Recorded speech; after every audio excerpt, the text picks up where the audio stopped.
Thank you. You got to see that in a while, you said. I haven't seen this picture with an audience in 20 years. But there was a good print, wasn't it? Beautiful. I mean, for a picture 1974, how many years is that? 34 years or 33 years? Yeah. It's a pretty old print to be in such good condition. So God bless Warner Brothers. Well, actually, Technicolor did very good work on the color negatives. So if you're lucky enough to have your picture processed by Technicolor, it held up better than if it was done by some other substandard lab like Movie Lab or something. So we're happy that, and of course the picture looks good on DVD, but there's nothing like seeing it in the theater. Now, you mentioned Warner Brothers. Before this film, you had done about 50 screenplays for television, drama, and feature films that have been produced. You made 2 films. You did Bone, which was completely independent film, and then you did a picture for AIP. So could you talk about how you got Warner Brothers interested in this, and this is your first big studio film that you directed? Well, a picture I did for American International was a big hit, Black Caesar. Right. So it was came in the right in the zenith of the black exploitation films, and box office was terrific. And right away they ordered a sequel, and so I had a hit picture under my belt. And then we went to Warner Brothers with the completed script, and we interested in one of the executives who was head of the studio in making the picture, and it wasn't going to cost them very much money. And they were, at that time, they were making The Exorcist, and they thought, I guess, that horror movie craze was going to ensue, so this would fit in.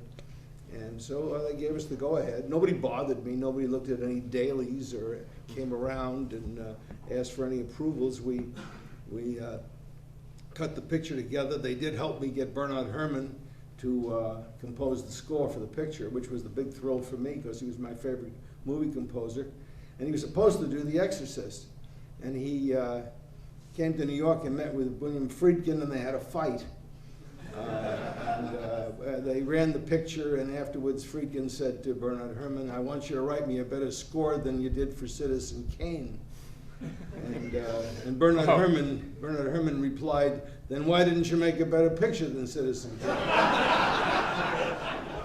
Well, Friedkin having no sense of humor, that was the end of the collaboration. So I got a phone call from Warner Brothers music department saying, "Bernard Herrmann is suddenly available. Maybe you can get him after all." So I called him up and I talked to him, and I was suitably humble, and I sent him a black and white print of the movie, and he called back and said he and his wife both liked it and he would be interested in doing it. And what did I want to do? And I said, forget about me. Anything you want to do is okay. You just write the music any way you want to do it, and I'm sure I'll be happy with it. And he said, well, don't you want to come over for the when we do the recording session? I said, if you want me there, I will be there, but it's all up to you, Mr. Herrmann. And so we got along pretty well, except when I asked him to write a little music for the cartoon, the Roadrunner cartoon that's on the screen for a couple of minutes there, and he blew up on the telephone and said, "I don't write cartoon movies. You get another composer." I said, "No, forget about it. We won't have any music on that cartoon after all, just sound effects." So that was the only argument we had. And then he asked me to come over for the recording session, which was around Christmas time over in England, and he wanted to make sure that I had someplace to be for New Year's Eve. He arranged all my social occasions for me, and it was just lovely. And he had asked me to do something for a title treatment. He said, "I want to write an overture of about a minute and a half before the picture starts to give them an idea what the picture's going to be like. And you can come up with some kind of a title treatment." So he wrote the music over in England, and I made up the title treatment with the flashlights that you see at the beginning. And instead of farming it out to some title house, we made that ourselves in my basement. We had about 5 or 6 guys with flashlights on ladders and in different levels. And then we multiple printed it so that there became 20 flashlights, 30, 40 flashlights going. And we put some prisms on the lens to make them bleed. make the flashlights bleed. And we made the whole thing up, the minute and a half. And I brought that with me when I went over to the recording session. And Benny had written the music for the 90-minute overture. So we put up the music, and we put up the film that I brought with the flashlights going on. And unbelievably, they synchronized perfectly. The beats came just as the flashlights popped on.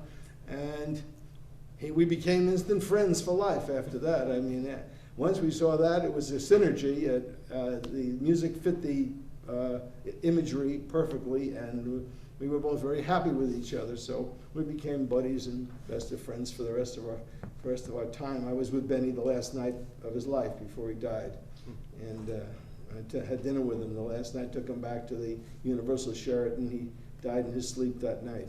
During the day, he had completed the score for recording the score for Taxi Driver. So we had a wonderful run of friendship, and it's probably the greatest thing to come out of this picture for me. Wow. And I didn't know until you mentioned before the screening that John Ryan had died, and it's a great performance. I think it's one of the things that gives the film such a strong emotional impact. You have this really interesting character who's so conflicted about the baby that he's going to have, conflicted about his career and marriage and all this stuff, and he carries the movie in his performance. He's the whole picture.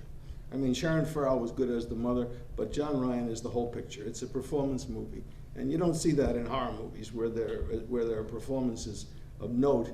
Usually in horror movies, all the character roles are played, by cardboard figures, particularly back in the era of the 70s and before that. You used to have Raquel Welch would come on as a nuclear scientist. The characters were ridiculous in horror movies, but in my films, all my horror movies, I've tried to have very, very strong performances by the actors. Where did you find him? He had kind of a tragic career, I guess, after this film. No, John worked a lot. He was the chief of police in Runaway Train, who was pursuing John Voight. He was in the Missouri Breaks with Marlon Brando. He was in the Postman Always Rings Twice with Jack Nicholson. He had he was the blackmailer. Right. He always had top supporting roles. But he got into a helicopter accident. He was almost killed in a helicopter accident on a picture, and he didn't want to get in the helicopter, and it was a Chuck Norris picture. And the last day, the director implored him to go in the helicopter and go up just for a minute so they get a shot of him in the helicopter. So he did, and the helicopter took off, went up, and dropped down and crashed immediately, and everyone else in it was burned to death except him. He told me he blacked out completely. As soon as the helicopter started to fall, he doesn't remember anything thereafter except that he was in the hospital, and he was very, very badly injured, and apparently collected a lot of money from the insurance, but I don't think he ever worked much after that. Could you tell us about filming that final sequence in the storm drains? First of all, you clearly were using the real location, and you could see the water kind of rising up to his ankles. And then also, could you tell us what was? It's so moving when he's carrying that baby wrapped up in the blanket. Could you tell us what was? Well, I had seen the storm drains used in a movie called Them when I was a kid, and it was about giant ants, and they took refuge in the Los Angeles storm drains. So I thought, oh boy. If we do this, this won't be the movie studio replica. This will be the real storm drains of Los Angeles. So we'll go in there and we'll have some fun. And of course, we were hoping it wouldn't rain, because if it rained, those damn things fill up and you drown. So we just went in there and we shot the damn thing. We were ankle deep in water, and we had a lot of electrical equipment and cables. And I was just hoping no one would be electrocuted doing the sequence. But we got through it all right. And of course, being in the real place helped John Ryan, I think, in his performance quite a bit, that he was really, in the environment. And it was almost like it was something about it that felt in keeping with the picture. It was like going back into the plumbing of a human being almost. The thing was all about birth and a monster coming to life, and here you were in the tubes of the city, and so I felt it was something integral to the story, and it was a good idea to do it that way. But I had read that you wanted to have something alive inside that blanket just to help. My dog was in there. Yeah, the Pekingese dog was in the blanket, so it would move around. And when I would call its name, it would stop moving around. It was also in the crib underneath the covers. So if I wanted the dog to move, I'd call its name, and I'd call, and the dog would start moving around. So it was. We didn't show much of the monster in the picture. Rick Baker built this monster, and he did a very good job. I did a drawing, and then he embellished upon it, and it was the first monster Rick Baker ever did, and it was a good monster. We could have showed more of it, but the more you show of it, the less scary it is. Now the scenes where you see it opening its mouth and its tongue and all that stuff, that's Rick Baker's wife who's inside the monster suit. He put his wife in there. I said, "How can you do that to your wife?" He said, "Well, I need somebody who's around all the time. When I'm working on these things, 24 hours a day, I'm working out of my garage, and I need to have somebody I can put the suit on." So I put my wife in there. Well, that marriage didn't last too long. What can you do? God bless him. This was as I said, his first monster, and then we showed more of the monster in the second It's Alive picture, and in the third one. We made 2 sequels, but they weren't as good as this. It was never as good when you saw the damn thing as when you imagined it. And so, I mean, I don't think that happens anymore in pictures. Today, everything is CGI, everything is shown to death. And no matter how good the monster is, after you see it for about 2 or 3 minutes, then you start looking at how good it is and how well executed it is, and you stop being frightened of it.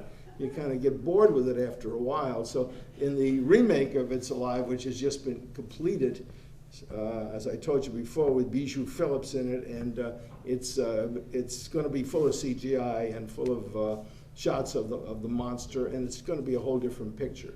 So, but go ahead. Could you talk about what you had in mind when you were writing this film?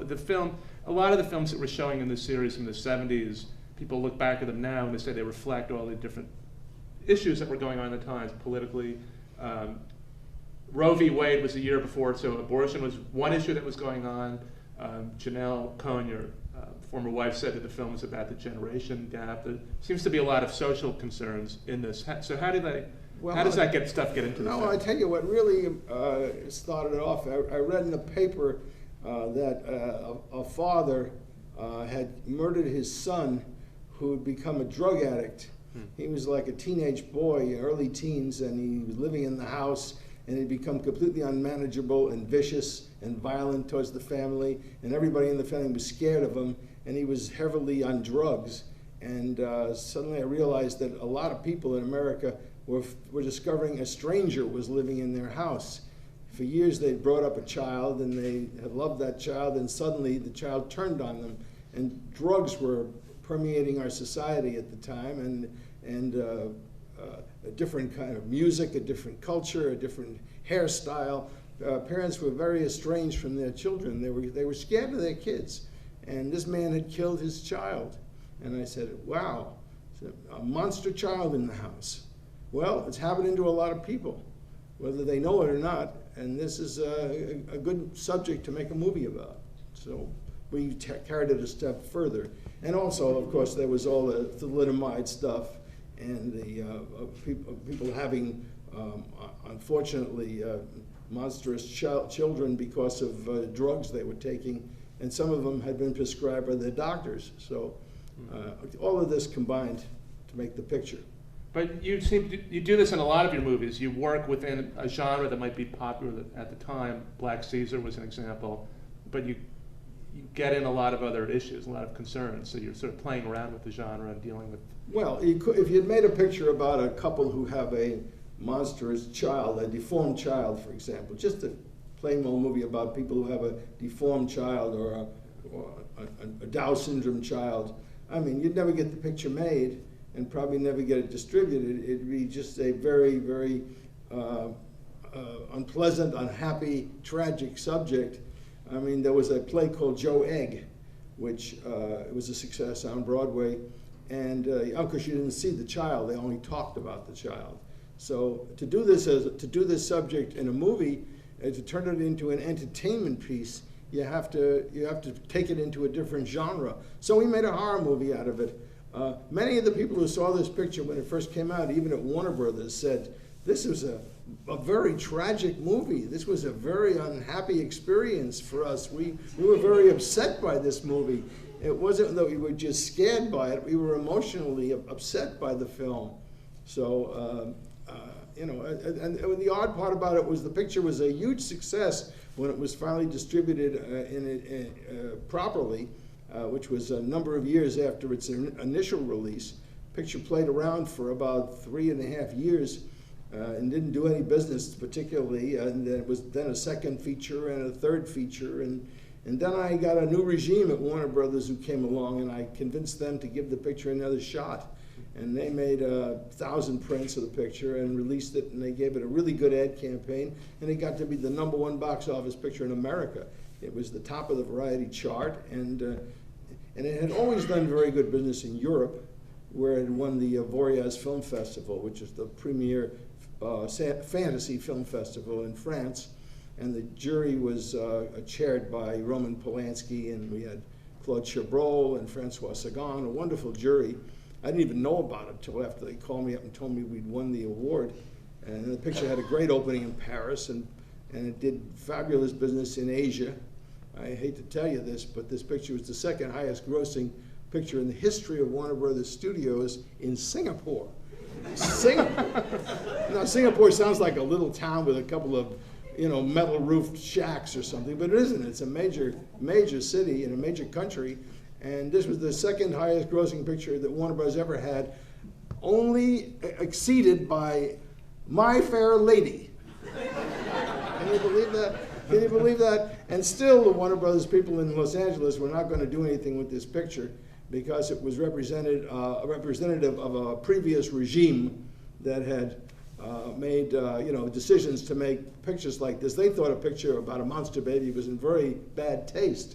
I said to them, well, you just had a huge hit with The Exorcist. You're proud of that, aren't you?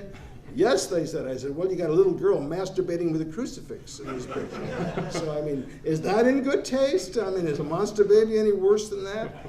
Well, you couldn't convince them because you can never convince executives at a studio once they've made their mind up. If a picture is going to be a flop, they make it a flop. It's a, you know, a prediction that they make come true. They can easily do that by withholding advertising revenue. And so they all left, and a new guy came in named Terry Semel, who eventually would become chairman of the board and then leave to become the chairman of the board at Yahoo. Right. So this was the first major decision he made, was to take this picture out of mothballs and give it another chance.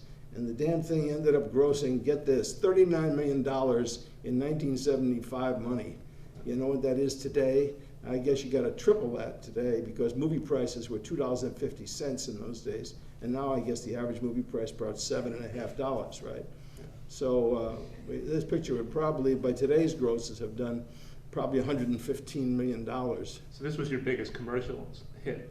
Oh yeah, this picture made a lot of money for me and has supported me ever since. So this little baby bought me a lot of nice things, and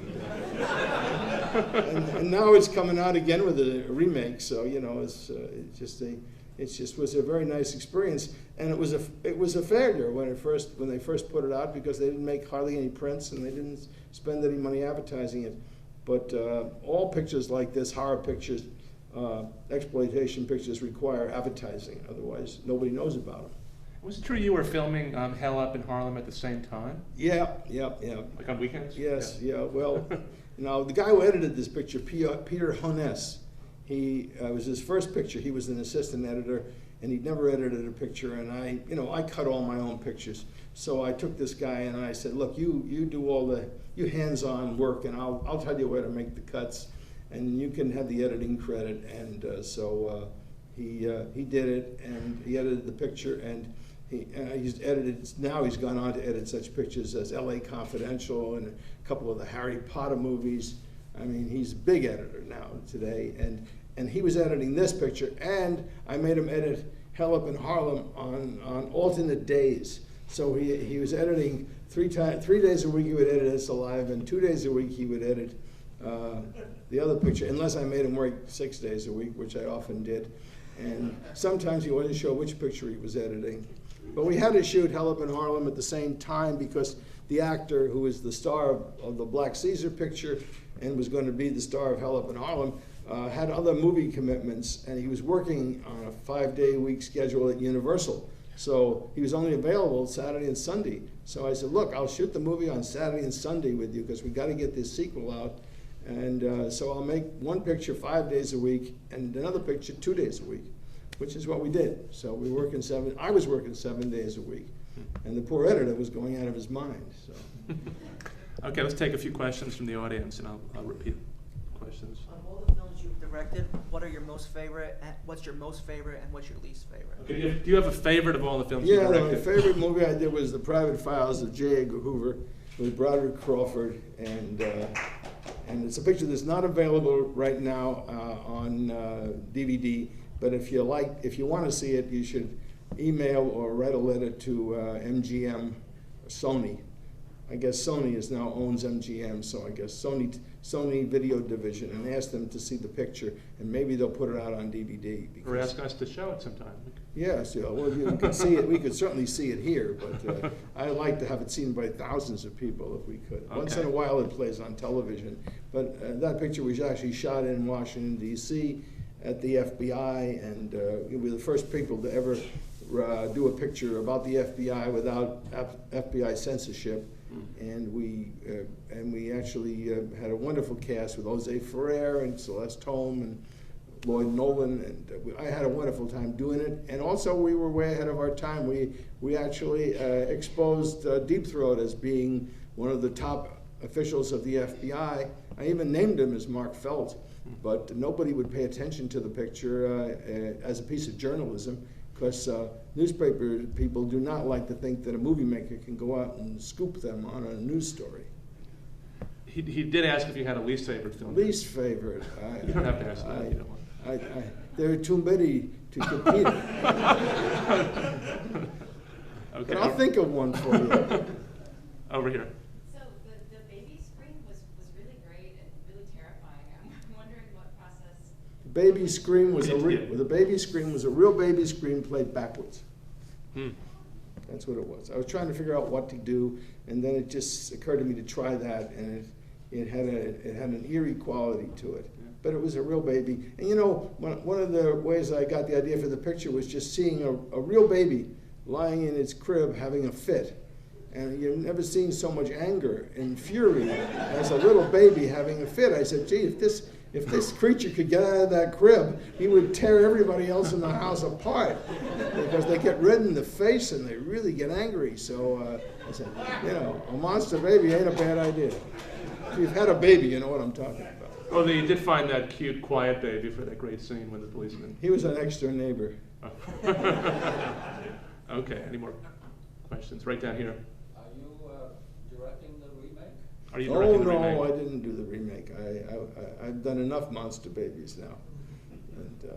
And besides which, I didn't want to turn the picture into a CGI masterpiece. You know, I figured we've seen this, and if somebody else wants to have a crack at it, why not? Did you have a particular interest in older horror films? I mean, you obviously referenced Frankenstein, and there's also an influence from Hitchcock, I think, in the use of off-screen space and suggestiveness. Yeah, well, this whole picture is suggestiveness. I mean, you almost see nothing in the picture. Sometimes you see a body or something, but it's not like these pictures where you actually see people being torn apart and having fingers broken off and heads chopped off. It's not a Chainsaw Massacre type horror picture. It's all done with suggestion. It's all done with innuendo. And Hitchcock saw the picture. Peggy Robinson, his assistant, said he got a real kick out of this little creature running around like that. It was definitely an Alfred Hitchcock picture. I mean, he's of course my inspiration for everything.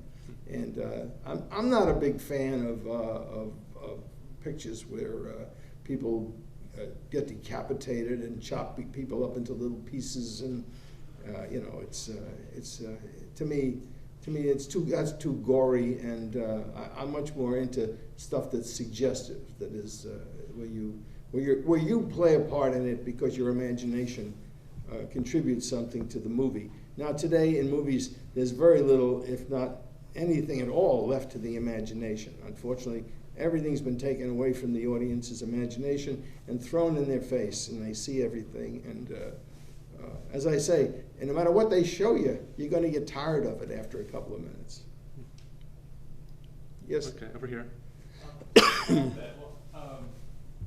curious what you think about, given the way that this series has been curated here at the museum, putting together a lot of these classic 70s films with the more contemporary horror films. A lot of the 70s films seem to have a lot of ideas and we're really interested in, and as David mentioned earlier on.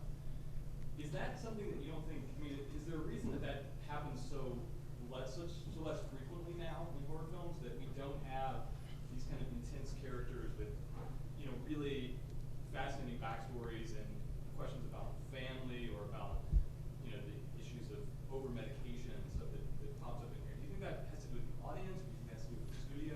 So he's comparing the 70s films to the current films, and he feels that the 70s films tend to have more ideas in them. Yeah, they dealt with concepts, and today it's all special effects. It's all prosthetics and special effects and CGI, and just throw as much in their face of the audience as possible. And these pictures seem to do a lot of business. I mean, the audience seems to respond to it, but there's not much left in the way of ideas or even character or humanity. It's all just how gruesome you can be and how many different ways you can kill somebody on the screen that they haven't seen before. Do you think, though, that the films, I mean, there are a lot of horror films coming out now, and do you think there's any reflection on what's going on in the world? We're seeing a different kind of horror film in just the last few years than we did throughout the 90s. So do you think maybe at some point we can look at this group of films and say that there is something? Well, I don't know. I mean, you know, I enjoy some of these pictures when I see them. I'm very friendly with some of the guys, like, you know, who make them. We have our dinners back in Hollywood. We call them our Masters of Horror dinners, and Toby Hooper comes and John Carpenter comes, and you know, they all show up. And then we did a series. Out of this came a TV series for Showtime called Masters of Horror, where we all did a segment of the show, and then we still get together for these dinners, usually in some inexpensive restaurant, and we hang out and talk for 3 or 4 hours. And they're all really nice guys. I mean, nobody's freaky. They're all really down-to-earth, nice people. And so I got to know George Romero, and I got to know all these wonderful people. But when it comes to the movies, I go to see the pictures like Hostel and all, and I enjoyed Hostel #1, and I thought Hostel #2 went too far and it was just too brutal. And it hurt me to watch the picture. I just thought it was just inhuman, some of the stuff that was in there. So, you know, I'm just, I prefer a movie that has a reason for being behind it rather than just a lot of effects. Okay. Back here. Your films have a very strong social political bent to it, you know, Cohen and Cohen and stuff like that. What draws you to those type of narratives?